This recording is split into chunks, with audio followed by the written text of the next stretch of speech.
ki, sələfdən birisi övladı uzun müddət gecə namazına qalxa bilmir. Sonra gecə namazına qalxır, uzun müddətdən sonra gecə ibadət edir.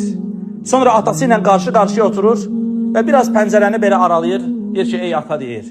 Necə deyir, qəribədir insanlar. Heç insan bu vaxtı yatar yəni. Yəni Allaha ibadət etmək durub, hamı yatıb, heç kimin evində işıq yanmır. Deyir, vallahi deyir, sənin uzun müddət yatmağın deyir, qalxıb bu sözü deməyindən daha xeyirlidir deyir. Təsəvvür elə, kaş ki sən deyir, yatıb qalaydın, amma bu sözlər sənin dilindən çıxmayaydı. Yəni insan özü də bilmir bəzən, öz nəfsinə təəccüb edir. Yəni mən neynədim? Subhanallah, mən nələr eləmişəm?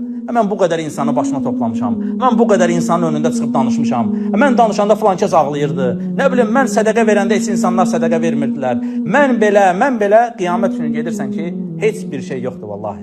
Ona görə bu böyük bir usurumdur və sələflər bundan qorxurdular.